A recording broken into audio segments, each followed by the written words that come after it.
आप सभी ने खेसारी लाल यादव का गाना सुना होगा, भतीजवा के मौसी जिंदाबाद। भतीजा तोर माहियो जिंदाबाद, तोर मौसियो जिंदाबाद। जी हाँ, उसके बाद इस साल में एक और गाना आया है, रोमिंग में शरीर बा पार्ट 2। उसके बाद में एक और गाना आया है, डाले के बाद।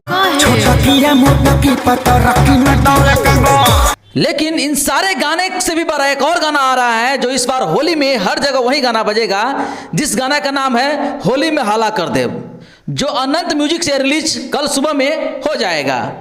दोस्तों, अनंत म्यूजिक से पवन पांडे का लिखा हुआ गाना जो है 3 महीने के बाद, और खेसारी लाल के आवाज में इस साल का पहला होली का गाना जो है काफी ज्यादा दमदार होने वाला है, लाजवाब होने वाला है, जबरदस्त होने वाला है।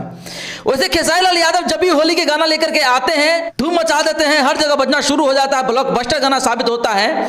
लेकिन इस बार जो ये गाना जो आ रहा है अनंत म्यूजिक से, जो गाना ताबड़तोड़ बजेगा, ये पूरा विश्वास ही नहीं, एक भरोसा है। और भरोसा इसलिए कर रहे हैं कि पवन पांडे का लिखा हुआ है। पवन पांडे का आपने कई गाना सुना होगा, चाहे डोली में गोली मार दे, या बहुत सारा तमाम गाना उन्होंने खेसारी लाल यादव के लिए लिखे हैं, जो सारे के सारे गाने जो है ब्लॉकबस्टर हुआ है। फिर से ये गाना जो आया है अनंत म्यूजिक से, कल सुबह में रिलीज हो जाएगा, आप लोग बीच में आ जाएगा, और यकीनन ये गाना जो है फिर से ताबड़तोड़ गर्दा मचाएगा। और इस गाने का जो हुक लाइन है, पंच लाइन जो है, रील पे बजने के लिए ही बनाया गया है। बाकी आप लोग इस वीडियो के बारे में क्या सोचते, क्या कहना चाहेंगे, कमेंट करके जरूर बताइएगा। आप देख रहे थे सिंगार न्यूज। जय हिंद, जय बिहार।